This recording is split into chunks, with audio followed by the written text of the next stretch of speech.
Negore, the Coward, by Jack London. He had followed the trail of his fleeing people for 11 days, and his pursuit had been in itself a flight. For behind him he knew full well were the dreaded Russians, toiling through the swampy lowlands and over the steep divides, bent on no less than the extermination of his people. He was traveling light. A rabbit-skin sleeping robe, a muzzle-loading rifle, and a few pounds of sun-dried salmon constituted his outfit. He would have marveled that the whole people, women and children and aged, could travel so swiftly, had he not known the terror that drove them on. It was in the old days of the Russian occupancy of Alaska, when the 19th century had run but half its course, that Negore fled after his fleeing tribe, and came upon it this summer night by the headwaters of the Pilat. Though near the midnight hour, it was bright day as he passed through the weary camp. Many saw him, all knew him, but few and cold were the greetings he received. "Negore, the Coward!" he heard Iliha, a young woman, laugh, and Sun Ni, his sister's daughter, laugh with her. Black anger ate at his heart, but he gave no sign, threading his way among the campfires until he came to one where sat an old man. A young woman was kneading with skillful fingers the tired muscles in his legs. He raised a sightless face and listened intently as Negore's foot cracked on a dead twig. "Who comes?" he queried in a thin, tremulous voice.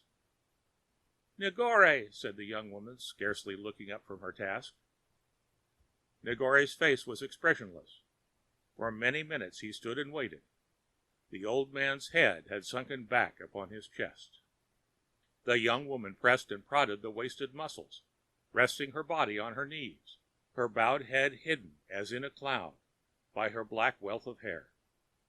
Negore watched the supple body, bending at the hips as a lynx's body might bend, pliant as a young willow stalk, and, withal, strong as only youth is strong.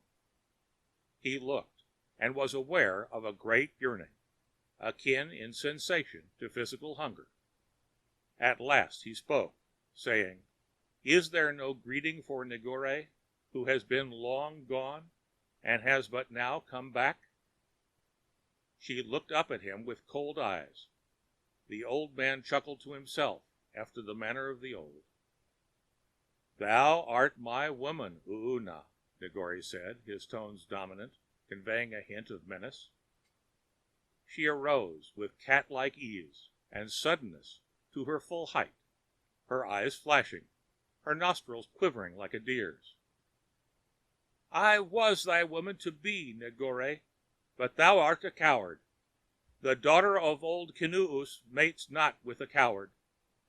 She silenced him with an imperious gesture as he strove to speak.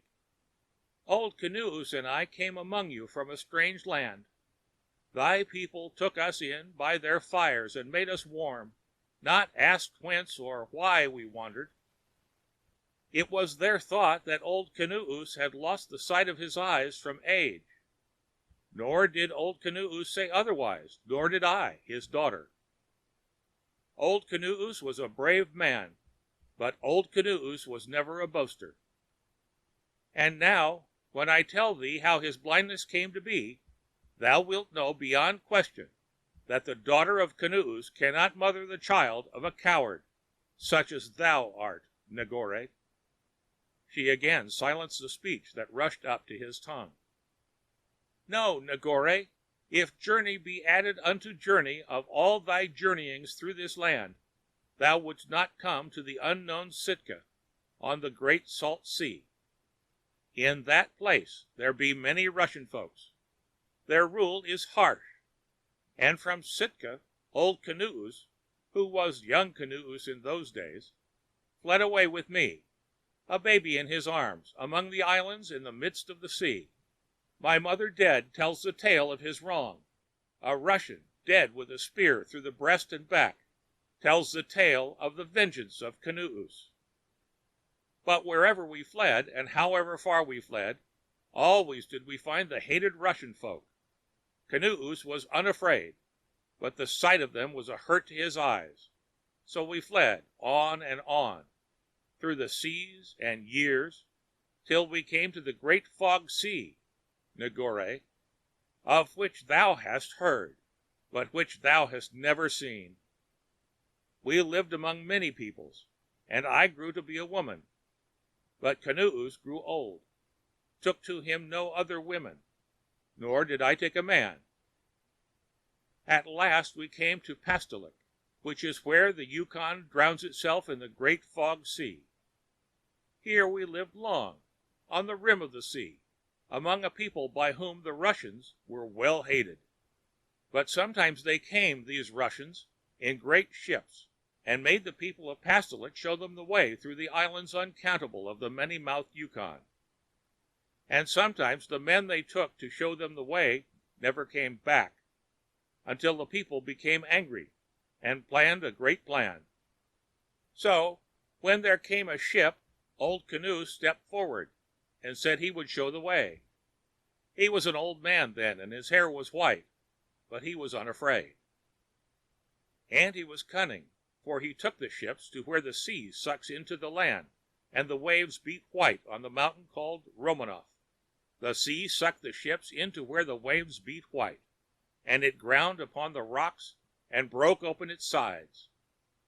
Then came all the people of Pastolik, for this was the plan, with their war spears and arrows and some few guns. But first the Russians put out the eyes of old Canoes, that he may never show the way again. And then they fought, where the waves beat white, with the people of Pastolik. Now the headman of these Russians was Ivan. He it was, with his 2 thumbs, who drove out the eyes of Canoes. He it was who fought his way through the white water, with 2 men left of all his men, and went along the rim of the great fog sea into the north. Canoes was wise. He could see no more, and was helpless as a child. So he fled away from the sea, up the great strange Yukon, even to Nulato, and I fled with him. This was the deed my father did, Canoes, an old man. But how did the young man, Negore? Once again she silenced him. With my own eyes I saw, at Nulato, before the gates of the great fort, but a few days gone. I saw the Russian Ivan, who thrust out my father's eyes, lay the lash of his dog whip upon thee, and beat thee like a dog. This I saw, and knew thee for a coward. But I saw thee not, that night, when all thy people, yea, even the boys not yet hunters, fell upon the Russians and slew them. Not Ivan, said Negore quietly. Even now is he on our heels, and with him many Russians fresh up from the sea. Oona made no effort to hide her surprise and chagrin that Ivan was not dead, but went on. In the day I saw thee a coward. In the night when all men fought, even the boys not yet hunters, I saw thee not, and knew ye doubly a coward. Thou art done, all done? Negore asked. She nodded her head and looked at him askance, as though astonished that he should have aught to say. Know then that Negore is no coward, he said, and his speech was very low and quiet.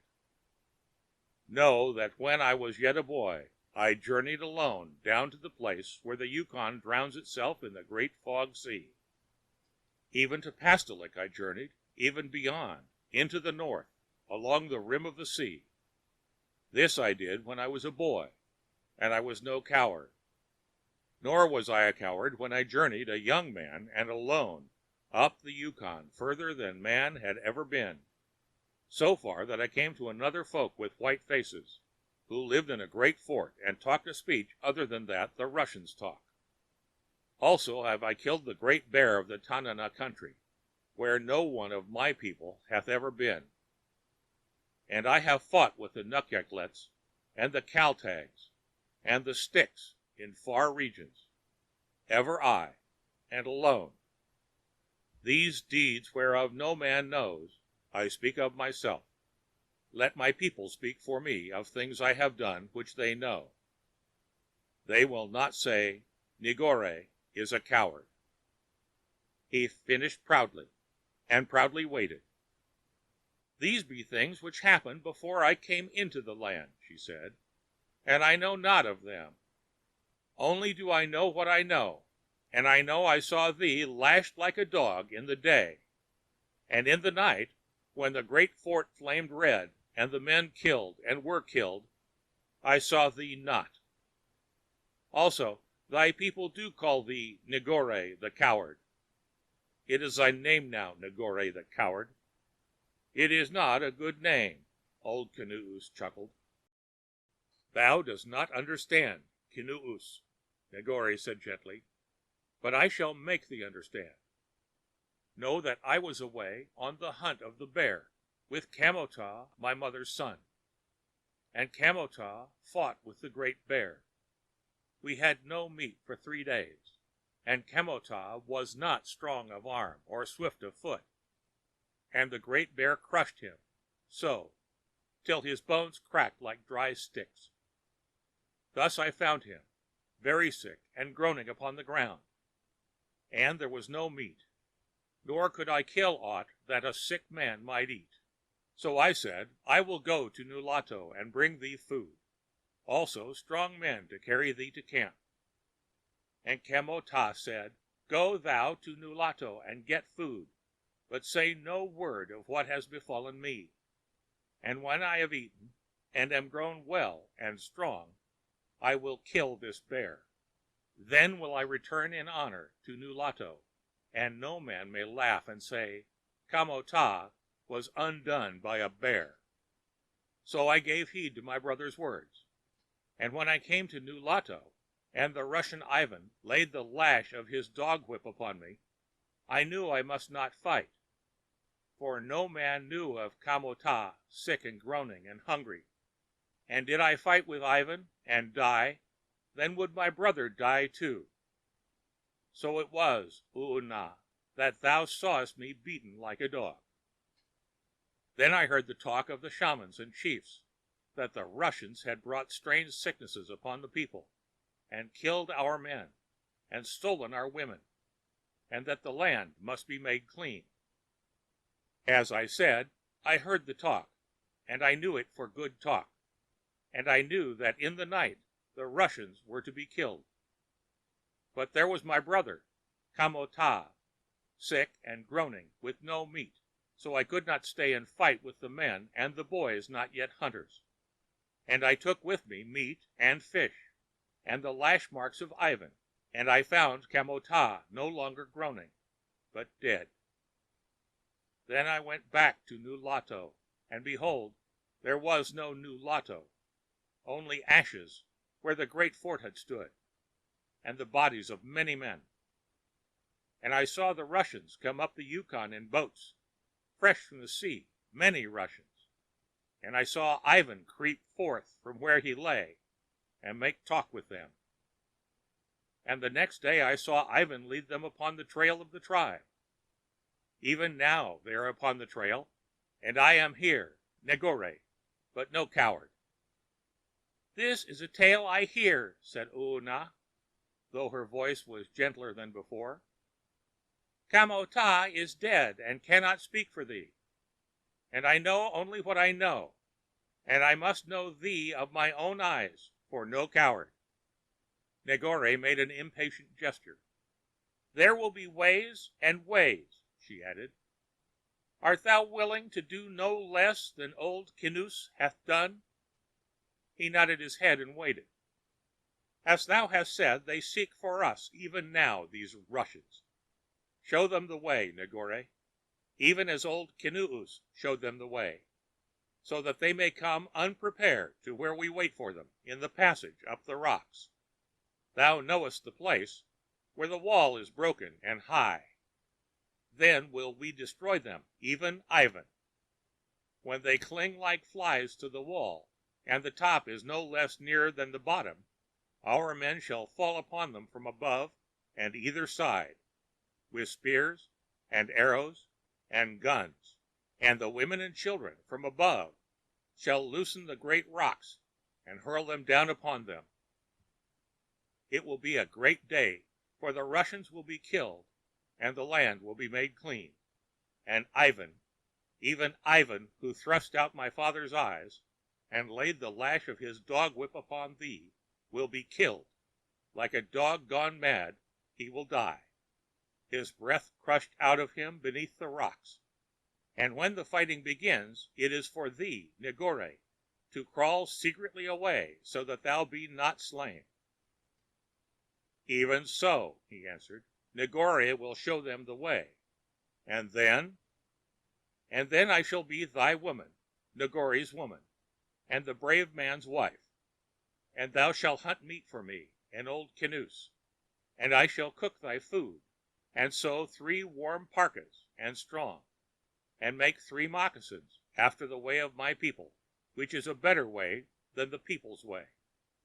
And as I said, I shall be thy woman, Negore, always thy woman, and I shall make thy life glad for thee, so that all thy days will be a song and laughter, and thou wilt know the woman Oona as unlike all other women, for she has journeyed far, and lived in strange places, and is wise in the ways of men, and in the ways they may be made glad.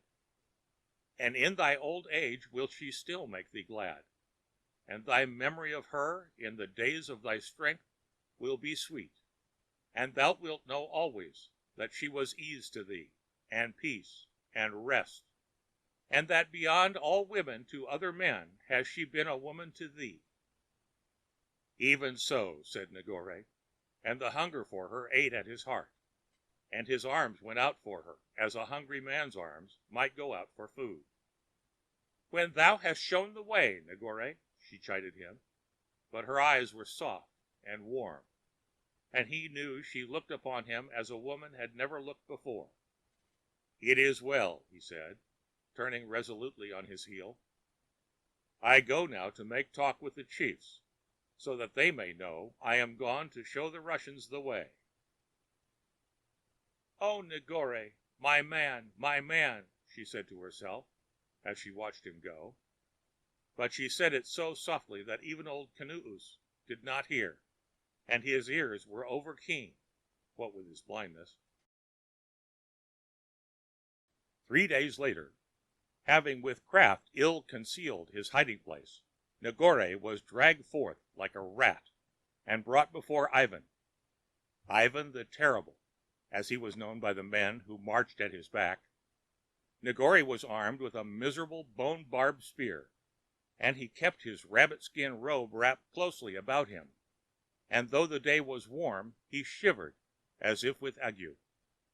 He shook his head that he did not understand the speech Ivan put at him, and made that he was very weary and sick, and wished only to sit down and rest, pointing the while to his stomach in sign of his sickness, and shivering fiercely.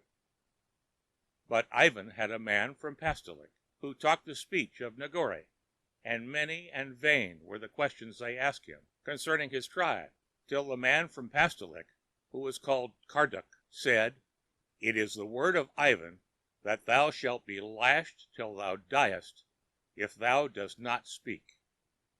And know, strange brother, when I tell thee the word of Ivan is the law, that I am thy friend and no friend of Ivan. For I come not willingly from my country by the sea, and I desire greatly to live. Therefore I obey the will of my master, as thou wilt obey, strange brother, if thou art wise and wouldest live." "Nay, strange brother," Negore answered, "I know not the way my people are gone, for I was sick, and they fled so fast my legs gave out from under me, and I fell behind." Negore waited until Karduk talked with Ivan. Then Negore saw the Russian's face go dark, and he saw the men step to either side of him, snapping the lashes of their whips. Whereupon he betrayed a great fright, and cried aloud that he was a sick man, and knew nothing, but would tell what he knew. And with such purpose did he tell, that Ivan gave the word to his men to march, and on either side of Negore marched the men with the whips, that he might not run away. And when he made that he was weak of his sickness, and stumbled and walked not so fast as they walked, they laid their lashes upon him till he screamed with pain and discovered new strength. And when Karduk told him all would be well with him when they had overtaken his tribe, he answered, "And then may I rest and move not?" Continually he asked, "And when may I rest and move not?"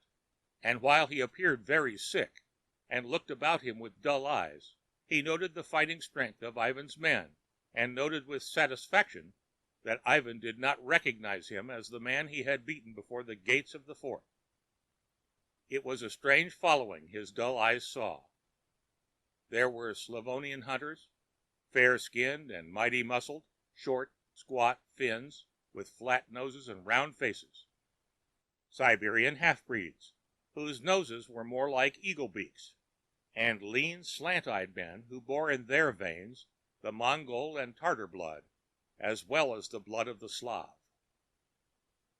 Wild adventurers they were, forayers and destroyers from the far lands beyond the Sea of Bering, who blasted the new and unknown world with fire and sword, and clutched greedily for its wealth of fur and hide. Negore looked upon them with satisfaction, and in his mind's eye he saw them crushed and lifeless at the passage up the rocks. And ever he saw, waiting for him at the passage up the rocks, the face and form of Oona, and ever he heard her voice in his ears, and felt the soft, warm glow of her eyes. And never did he forget to shiver, nor to stumble when the footing was rough, nor to cry aloud at the bite of the lash. Also he was afraid of Karduk, for he knew him for no true man. He was a false eye and an easy tongue. A tongue way too easy, he judged, for the awkwardness of honest speech. All day they marched, and on the next, when Karduk asked him at command of Ivan, he said he doubted they would meet with his tribe till the morrow. But Ivan, who had once been shown the way by old canoes, and had found that way to lead through the white water and the deadly fight, believed no more in anything. So when they came to a passage up the rocks, he halted his 40 men, and through Karduk demanded if the way were clear. Negore looked at it shortly and carelessly. It was a vast slide that broke the straight wall of the cliff, and was overrun with brush and creeping plants, where a score of tribes could have lain well hidden. He shook his head. "Nay, there be nothing there," he said. "The way is clear." Again Ivan spoke to Karduk, and Karduk said, "No, my strange brother, if thy talk be not straight, and if thy people block the way, and fall upon Ivan and his men, that thou shalt die, and at once." "My talk is straight," Negore said. "The way is clear." Still Ivan doubted, and ordered 2 of his Slavonian hunters to go up alone. 2 other men he ordered to the side of Negore.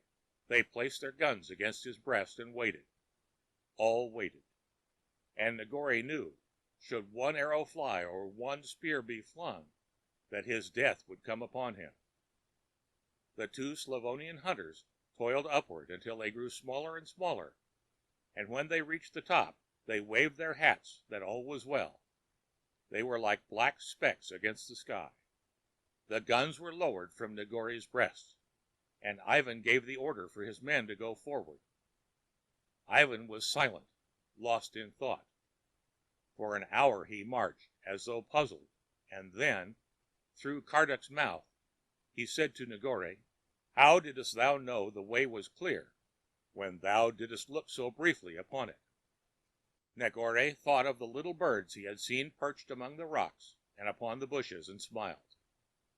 It was so simple, but he shrugged his shoulders and made no answer, for he was thinking likewise of another passage up the rocks, to which they would soon come, and where the little birds would all be gone. And he was glad that Karduk came from the great fog sea. where there were no trees or bushes, and where men learned watercraft instead of landcraft and woodcraft. 3 hours later, when the sun rose overhead, they came to another passage up the rocks, and Karduk said, "Look with all thine eyes, strange brother, and see if the way be clear, for Ivan is not minded this time to wait while the men go up before." Negore looked, and he looked with 2 men by his side, their guns resting upon his breast. He saw that the little birds were all gone, and once he saw the glint of sunlight on a rifle barrel. And he thought of Oonu and of her words. "And when the fighting begins, it is for thee, Negore, to crawl secretly away, so that thou be not slain." He felt the 2 guns pressed against his breast. This was not the way she had planned. There would be no crawling secretly away. He would be the first to die when the fighting began. But he said, and his voice was steady, and he still feigned to see the dull eyes and to shiver from his sickness, "The way is clear." And they started up, Ivan and his 40 men from the far lands beyond the Sea of Bering. And there was Karduk, the man from Pastolik, and Negore, with the 2 guns always upon him. It was a long climb, and they could not go fast, but very fast to Negore they seemed to approach the midway point, where top was no less near than bottom. A gun cracked among the rocks to the right, and Negore heard the war yell of all his tribe, and for an instant saw the rocks and bushes bristle alive with his kinfolk.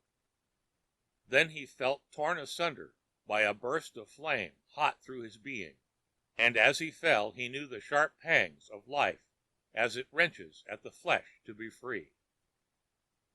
But he gripped his life with a miser's clutch and would not let it go.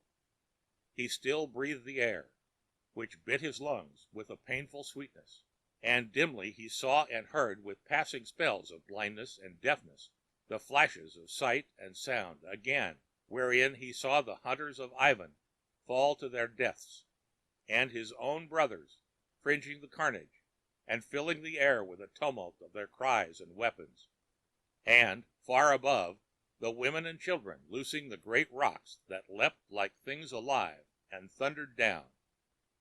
The sun danced above him in the sky, the huge walls reeled and swung, and still he heard and saw dimly. And when the great Ivan fell across his legs, hurled there, lifeless, and crushed by downrushing rock, he remembered the blind eyes of old Canoes, and was glad. Then the sounds died down, and the rocks no longer thundered past, and he saw his tribespeople creeping close and closer, spearing the wounded as they came. And near to him he heard the scuffle of a mighty Slavonian hunter, loath to die, and half uprisen, borne back and down by the thirsting spears. Then he saw above him the face of Oona, and felt about him the arms of Oona. And for a moment the sun steadied and stood still, and the great walls were upright and moved not. "Thou art a brave man, Negore," he heard her say in his ear. "Thou art my man, Negore." And in that moment he lived all the life of gladness of which she had told him, and the laughter and the song. And as the sun went out of the sky above him, as in his old age, he knew the memory of her was sweet. And as ever the memories dimmed and died in the darkness that fell upon him, he knew in her arms the fulfillment of all the ease and rest she had promised him. And as the black night wrapped around him, his head upon her breast, he felt a great peace steal about him, and he was aware of the hush of many twilights and the mystery of silence.